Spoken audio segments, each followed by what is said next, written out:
सोक्रात ने एक बार ही बोला था, नो दाई सेल्फ मीन्स खुद को जानो, खुद को पहचानो। शायद ये बात अगर यूक्रेन के समझ में आ गई होती तो ऐसे युद्ध की नौबत बनी ही नहीं होती। जय हिंद दोस्तों, युवा के इस यूट्यूब चैनल में आपका हार्दिक स्वागत है। तो चलिए आज की वीडियो में हम डिस्कस करते हैं यूक्रेन और रशिया का वॉर और इसकी हम एनालिसिस करेंगे यूपीएससी के पर्सपेक्टिव में। आज मुझे इवन अटल बिहारी वाजपेयी जी की भी बात याद आ रही है, जिसमें उन्होंने बोला था, you can change friends but not neighbours. Ukraine एक टाइम पे रशिया के साथ था और आज यूएस के साथ है। बट गौर करने वाली ये बात है कि पड़ोसी यूक्रेन का पहले भी रशिया था और आज भी रशिया है। इंटरनेशनल रिलेशंस में एक टर्म यूज होता है जिसको बोलते हैं नेशनल इंटरेस्ट। तो जितने भी देश होते हैं वो अपनी फॉरेन पॉलिसी अपने नेशनल इंटरेस्ट को मद्देनजर रखते हुए बनाते हैं। अब ये जो नेशनल इंटरेस्ट है ये बहुत ही वेग टर्म है और इसका जो context to context meaning change होते रहता है। बट अगर हमको एक सिंपल डेफिनेशन लेनी है तो मॉर्गन थाउ ने अपनी बुक पॉलिटिक्स अमंग नेशंस में बोला है कि जो नेशनल इंटरेस्ट होता है उसका मीनिंग होता है सर्वाइवल। तो आज के एनालिसिस में हम यही वाली डेफिनेशन को कंसीडर करेंगे। ये देखिए यूरोप का मैप, कितना नॉर्मल सा लग रहा है, राइट? अब ये देखिए, ये मैप आपको यूरोप के नेटो मेंबर्स जितने हैं वो दिखा रहा है। आप देख ही सकते हैं कितने देश हैं नेटो में और ये जितने देश हैं ये रशिया को किस तरीके से सराउंड कर रहे हैं। तो रशिया कभी भी नहीं चाहेगा कि जो वो है वो चारों ओर से घिर जाए इन देशों के द्वारा। बफर जोन की हमेशा ही ज़रूरत होती है किसी भी बड़े देश को। जैसे एक टाइम पे इंडिया और चाइना के बीच में तिब्बत बफर जोन का काम करता था, बट जब उसके ऊपर कब्जा किया गया तो हमने उसको इग्नोर मारा और आज उसी का नतीजा है कि इंडिया का बहुत बड़ा हिस्सा चाइना के पास है। Anyway, coming to the topic again, तो रशिया कभी भी नहीं चाहेगा कि जो यूएस है वो उसके एकदम दरवाजे पे बैठ जाए। अब आपको समझ तो आ ही गया होगा कि ये जो यूक्रेन है ये बस एक मोहरा है। जो असली लड़ाई हो रही है वो यूएस और रशिया के बीच में हो रही है और इस लड़ाई का मेन फायदा यूएस को ही होएगा। उसका डिफेंस सेक्टर मजबूत होएगा और यूएस कंपनीज भी लाइक पैसा ही पैसा होगा।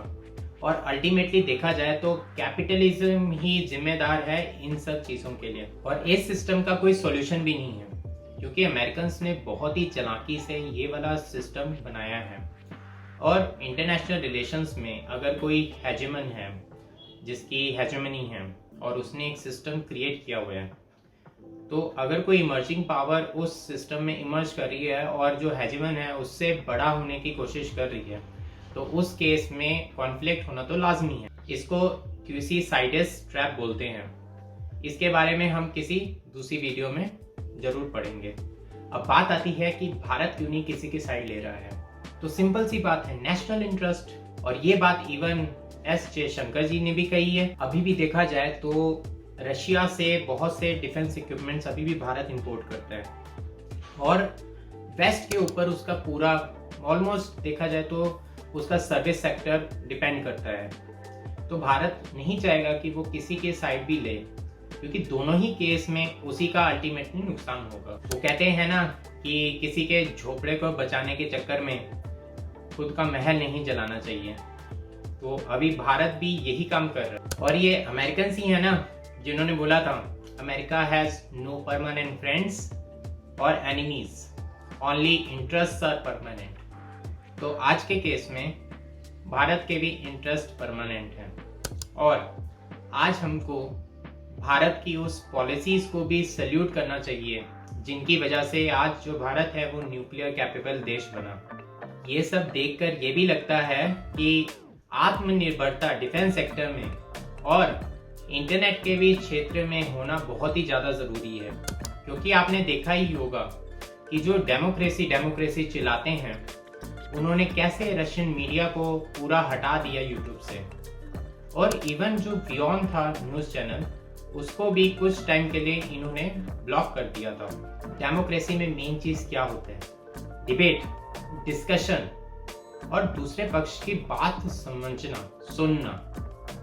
बट इन सब इवेंट्स को देख के क्या लगता है कि जो वेस्ट है वो अपने लोगों को बस वन साइड व्यू दिखाना चाहता है, और इसीलिए मैं कह रहा हूँ कि भारत को भी इन सब चीज़ों के ऊपर सोचना पड़ेगा। और रही बात इकोनॉमिक सैंक्शंस की, तो उनसे कुछ नहीं होने वाला है।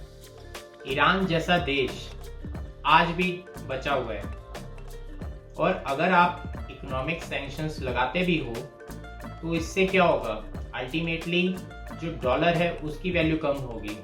अगर किसी को लगता है कि इकोनॉमिक सैंक्शंस से ट्रेड खत्म हो जाएगा, तो उनमें अभी मैच्योरिटी की कमी है, क्योंकि ट्रेड जब डॉलर नहीं था उस समय भी होता था, और ट्रेड कभी बंद नहीं हो सकता है, वो हजारों सालों से चल रहा है। और आप देख ही सकते हैं कि रशिया ने रूबल के द्वारा गैस परचेज करना मैंडेटरी कर दिया है अनफ्रेंडली नेशंस को। आगे देखते हैं क्या होगा फ्यूचर में, लेकिन जैसा भी फ्यूचर हो, एक बात तो तय है कि विश्व का कल्याण भारत के शांति सिद्धांतों पे चलकर ही होगा, और भारत में ही कैपेबिलिटी है कि वो विश्व को एक राह दिखाए, एक दिशा दिखाए, जिससे उसका कल्याण हो।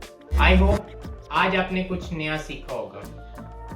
अगर आपके कोई व्यूज हैं या फिर आपके कोई सजेशंस हैं, तो वो आप कमेंट सेक्शन में मेंशन कर सकते हैं। अगली बार फिर मिलते हैं, तब तक के लिए जय हिंद।